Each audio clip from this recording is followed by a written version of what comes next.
Tradução do Testemunho de 18 de setembro de 2017. Ser propriedade de Deus. Como se tornar propriedade de Deus? Nossa primeira missão é procurá-lo. Esforços fervorosos devem ser feitos para procurar obter as bênçãos do Senhor. Entender que nosso Pai Celestial está mais disposto a dar-nos o seu Espírito Santo do que nós de dar presentes aos nossos próprios filhos.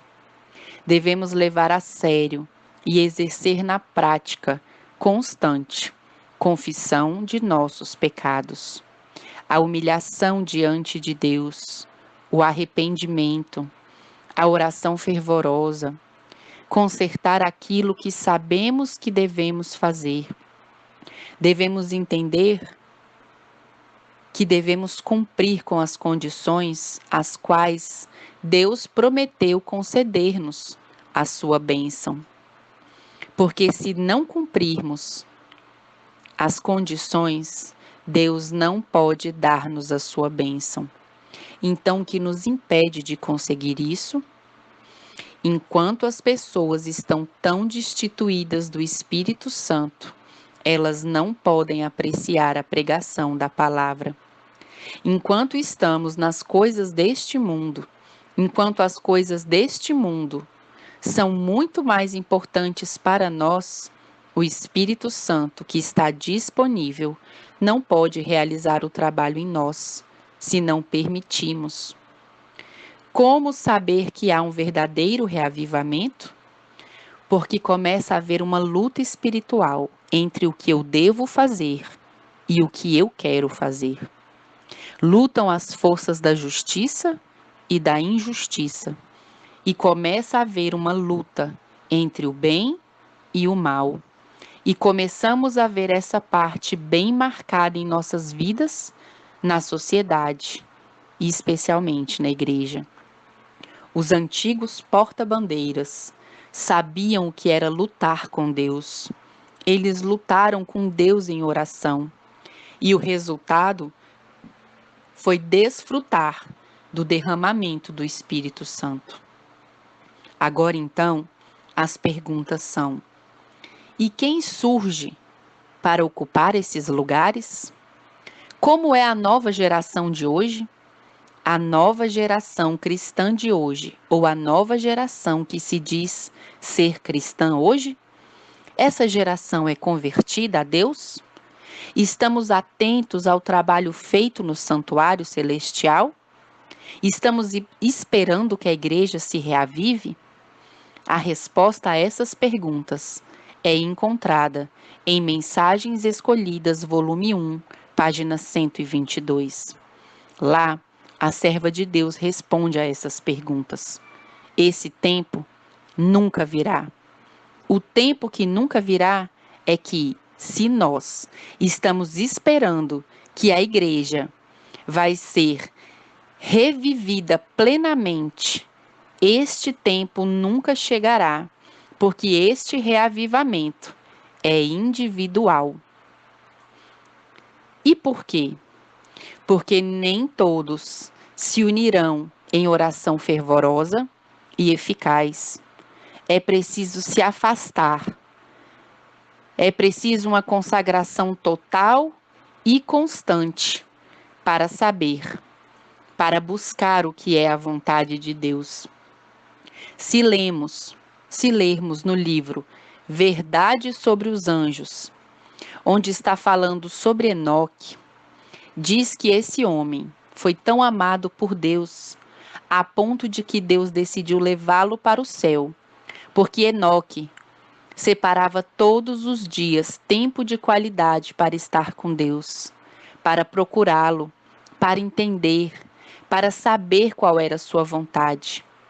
Para então, já que ele entendia e Deus lhe dava a mensagem, ele descia e dava a mensagem para as pessoas que queriam ouvir, e até mesmo para aqueles que não queriam ouvir, mas não contendiam com eles.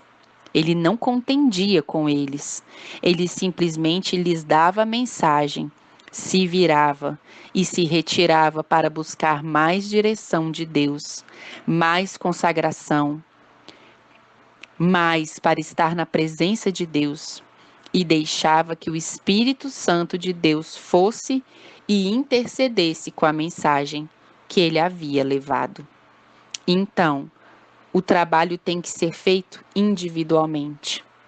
Tem que orar mais e falar menos. Por quê? Porque em todos nós abunda a iniquidade. E a questão é, o que é a iniquidade? Porque Deus diz em sua palavra que todo pecado é perdoado, menos a blasfêmia contra o Espírito Santo. É claro, isso nós já sabemos, mas diz que o pecado de cada um vai pagar, mas a iniquidade vai pagar até a primeiro, segundo, terceira e até quarta geração. Então são duas coisas diferentes. O que é a iniquidade? Iniquidade é tudo que se opõe a Deus e à sua lei. A iniquidade tem muitos ditos, muitos disfarces que o inimigo tem engajado em nossa sociedade. Faça o que quiser, você merece. O mundo é seu, eu vou para você. É o seu direito, porque você quer. Tudo isso soa como, bem, é que Deus sabe que se comer dessa fruta serão como deuses conhecendo o bem e o mal. E também o que ele disse a Jesus: tudo isso te darei, se prostrado me adorares. Então, temos que colocar em equilíbrio quem vamos seguir. Eu não sei, mas parece com o que aconteceu no passado. Satanás trabalha da mesma forma, geração após geração neste mundo. Então, devemos ir dia após dia, momento após momento, examinando nossos corações, de modo que, com a ajuda de Deus, possamos nos livrar do pecado, deixar de lado as más tendências, e assim nossas almas não se levantarão na vaidade. Desconfiaremos de nós mesmos e saberemos que nossa própria suficiência leva ao banimento da presença de Deus, e que só com a ajuda de Deus podemos estar diante de sua presença. Assim, com base nisso, vemos que há dois inimigos a quem devemos temer: inimigos internos e inimigos externos. Mas o mais perigoso é o interno, o que cada um de nós levamos para dentro. Em Mensagens Escolhidas, volume 1, página 142, diz-nos que os impedimentos para vigor e o sucesso vêm muito mais da igreja em si do que do mundo. Por isso temos de estar conscientes disso. Salvo, sempre salvo, ou estamos bem, não precisamos de nada, ou não se afaste, porque precisamos de mais santidade, porque enquanto estamos indo à igreja e temos todos os cargos e fazemos tudo o que estamos fazendo, estamos bem. Não, isso não nos qualifica para a salvação. E temos que estar cientes de tudo isso. Então, o mundo espera que os observadores dos 10 mandamentos e que afirmam ter a fé em Jesus façam mais do que qualquer outra pessoa do mundo. O mundo está nos observando e está percebendo quem realmente somos. Se somos mais boca ou se somos mais ação. Então, a pergunta que surge é: por quê? Como as pessoas que falam a verdade, que falam da verdade e têm a verdade, os outros olham para eles com dúvidas? Por quê? Por que isso surge? Bem, porque há coisas que são ditas com a boca, mas há coisas que dizem com os atos, e às vezes os atos falam mais do que as palavras. Porque no povo de Deus há muitas dúvidas expressadas. Eu não posso ir ao campo porque como irei me sustentar? As trevas, abrigadas. Ai, mas então o que vai ser de mim? Existem dúvidas abrigadas, né? O que vai ser de mim? E o que vai acontecer com as outras pessoas que estou deixando para trás? Com a minha família, com os irmãos da igreja ou com as outras pessoas? O que vai acontecer? Também existe a incredulidade fomentada. Não, mas ainda não é a hora. Ainda falta acontecer a lei dominical para que então eu possa começar a me preparar. Então, essas dúvidas expressadas, essas trevas abrigadas, essa incredulidade fomentada incentiva a presença dos anjos ímpios e eles limpam o caminho para os planos de Satanás. E as pessoas estão vendo. Então, em vez de trabalhar para Deus e estar sob o seu plano, estarão trabalhando para o inimigo. E precisamos estar cientes disso, porque há dois poderes neste mundo. Um é o que dá os recursos e o outro é a fonte dos recursos. Aquele que dá os recursos é Satanás. Satanás oferece comida, água, remédios, roupa, telhado, tudo o que você tem. Tudo o que você pode possuir neste mundo, Satanás pode te dar, pois ele é o Deus deste mundo. Mas nós que somos filhos de Deus e o estamos buscando, vamos direto à fonte do recurso. E a fonte do recurso nunca acaba. A fonte do recurso é Cristo Jesus.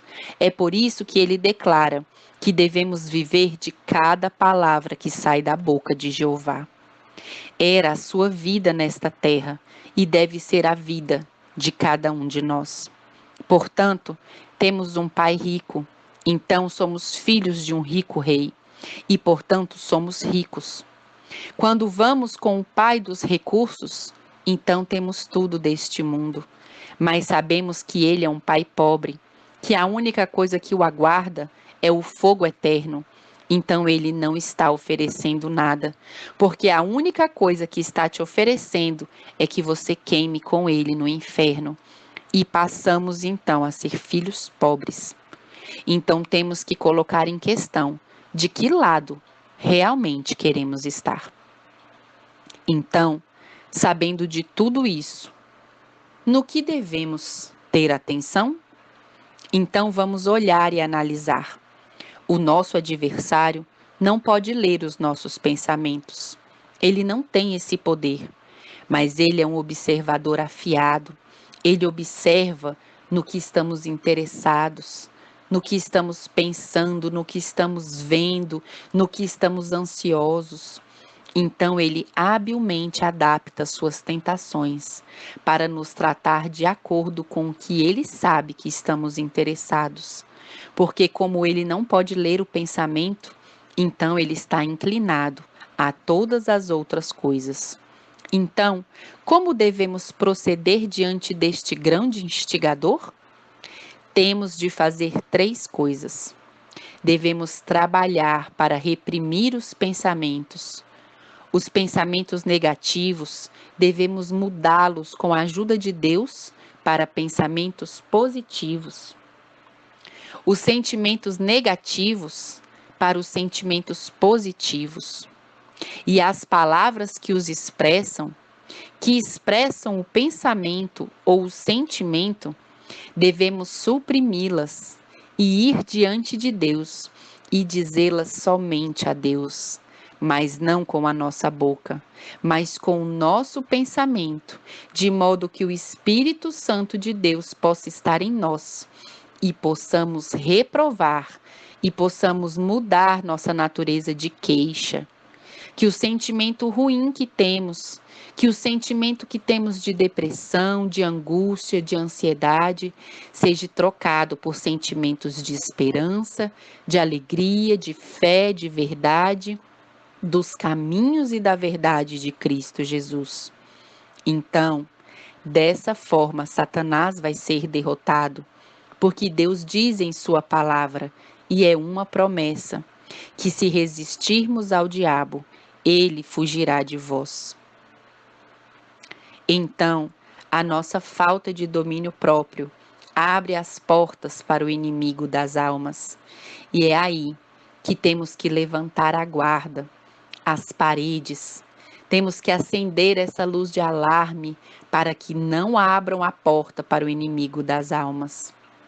Quando uma causa de discórdia é apresentada, o assunto é imediatamente apresentado ao inimigo das almas e ele tira proveito de cada situação. Se há uma disputa entre uma família, isto é apresentado diante deste inimigo, instigador. Ele começa a revisá-la, usa sua sabedoria de serpente para trabalhar nesse assunto, para moldá-lo e rapidamente põe em prática sua habilidade de dividir, para começar a destruir, porque ele não pode destruir algo que é reforçado, algo que está unido. Ele só destrói o que ele pode dividir. E isso, como famílias, cada um de nós tem que perceber. Então, não pode permanecer uma casa dividida sobre si mesma, declarou o Senhor, de modo que o inimigo semeia a semente em um daqueles que estão lá na família e trabalha até ter uma boa colheita, de modo que é por isso que cada um da família deve ter que estar atento contra as armadilhas do inimigo e sempre estar baseado em um escrito está, em oração, em humilhação, diante de Deus em todos os momentos e em todo lugar. Porque senão o inimigo consegue, através de censuras e recriminações, realizar a sua tarefa. Então, amados irmãos, devemos viver a lei e ao testemunho. Essas atrocidades que estão acontecendo dentro das famílias cristãs, eles zombam e dizem: vejam como esses cristãos se olham, se odeiam entre si. Se isso é religião, nós não a queremos. E essa é a situação que estamos tendo.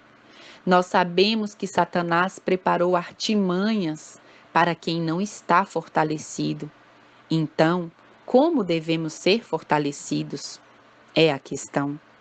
Devemos estar em constante oração e fé fervorosa. Então, amados, é nosso dever trabalhar para eliminar as pedras de tropeços da estrada.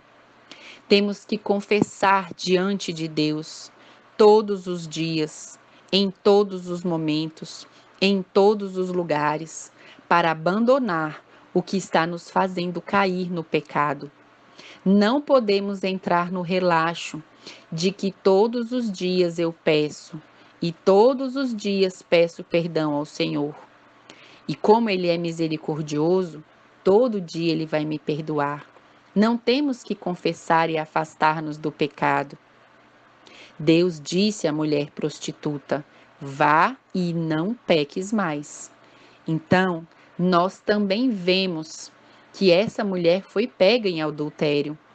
Mas quando Jesus disse para ir e não pecar mais, a mulher se foi, consolada e grata porque Deus ofereceu seu perdão e a absolveu da morte naquele momento em que iam apedrejá-la.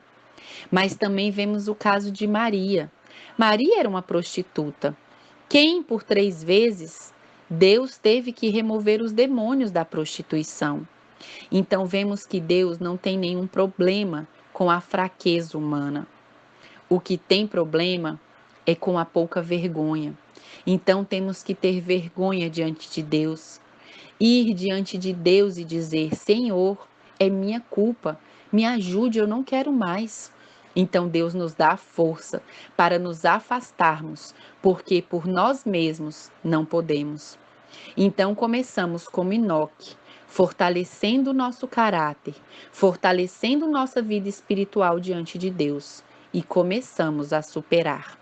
Então assim, nós vamos vencer o mundo, a carne e o diabo. Então é isso que está na comemoração dos 144 mil. O que eles vão fazer? Eles vão superar o mundo, eles vão superar os pecados da carne.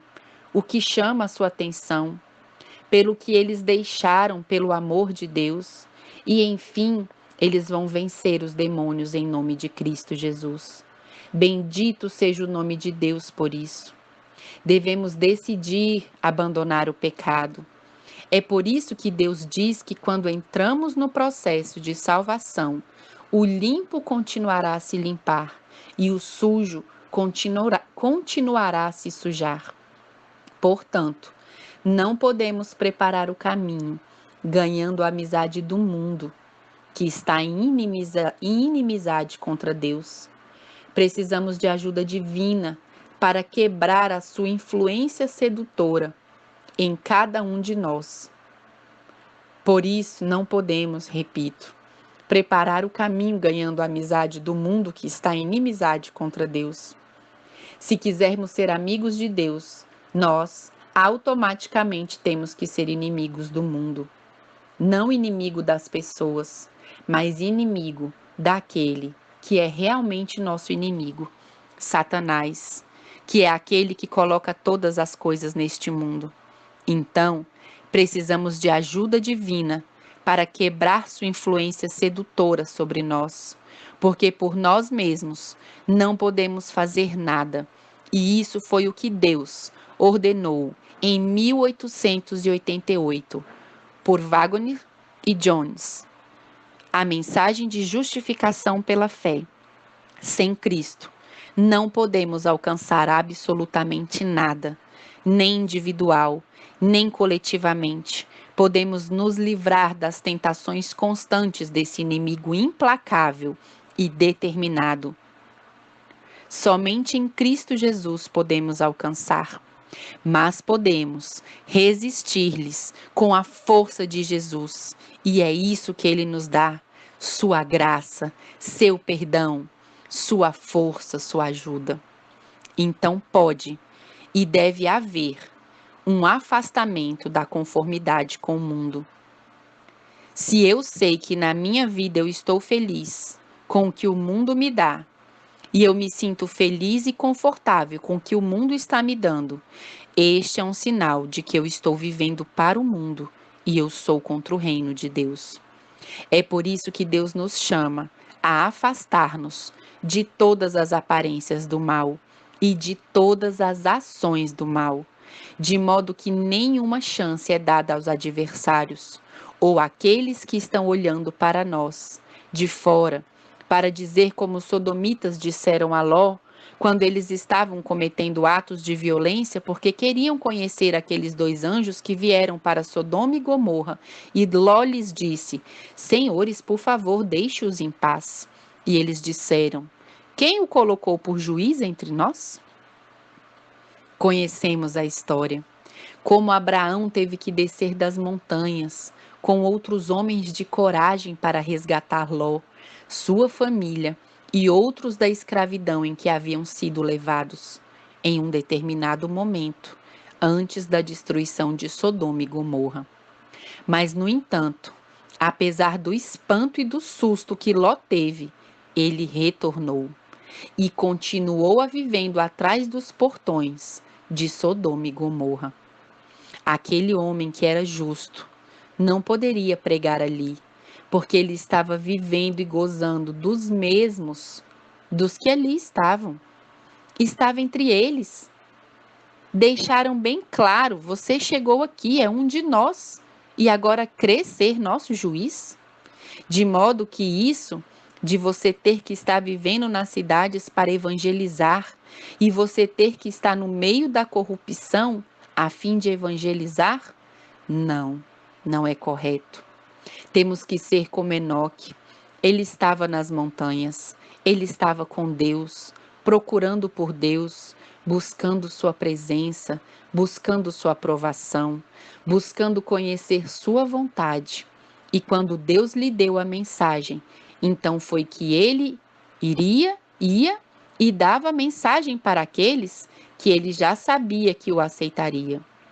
E para aqueles que não queriam ouvir, se estivesse na frente dele, então ele também lhes dava a mensagem. E se eles não queriam ouvir, então não ouviam. Mas ele falava e voltava novamente para o seu lugar de retiro. Então, quando vemos essa vida, nos damos conta de que vão haver muitas reprimendas, mas que não seja por nós mesmos, porque estamos buscando uma má conduta, mas que seja deboches que digam: veja, este é um fanático seguidor de Jesus.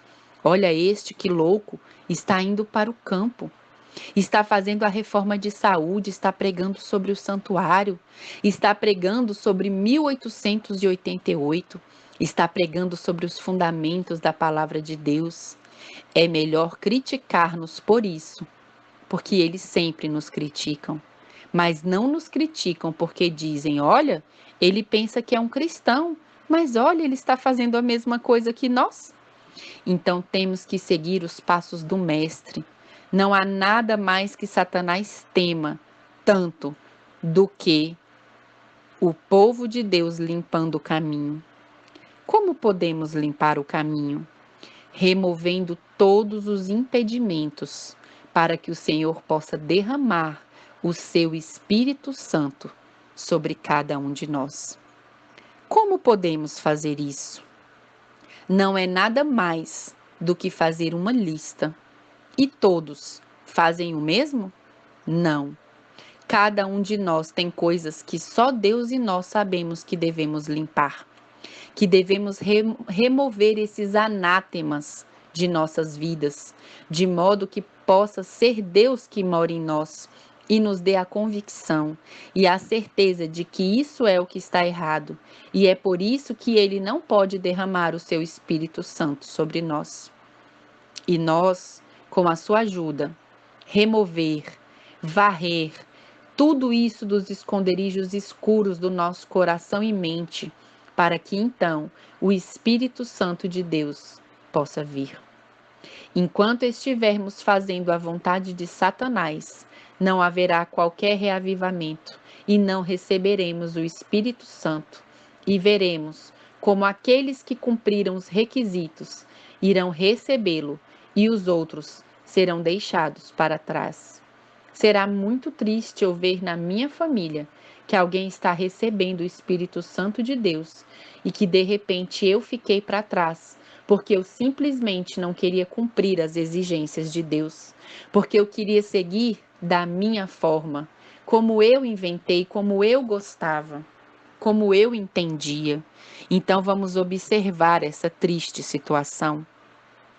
Então, é possível resistir ao poder do inimigo? É uma pergunta muito interessante. Será então que é possível resistir ao poder do inimigo? Quando o caminho é preparado para o Espírito Santo, então a bênção virá. E sim, será possível resistir ao inimigo e o poder do inimigo em nome de Jesus, porque por nós mesmos não podemos. O inimigo não pode fechar a janela do céu para impedi-lo de chover, nem pode impedir um derramamento de bênção sobre o verdadeiro povo de Deus. Agora a pergunta é: se somos realmente o verdadeiro povo de Deus? À lei e ao testemunho. Se não disserem de acordo com isso, é porque não há luz neles. Aqui é quando sabemos quem é o único que realmente faz parte do povo de Deus. Então, quando em nossas vidas vivemos com um coração contrito e humilhado, porque Deus diz: um coração contrito e humilhado não desprezo. Quando confessamos nossos pecados, quando nos afastamos dele, quando alteramos nossas faltas, com fé exigimos as promessas divinas, então as tentações, as influências da oposição, manifestada ou secreta, podem ser resistidas. Esta é a fórmula, amados. Temos que seguir a fórmula como Deus fez e não como pensamos.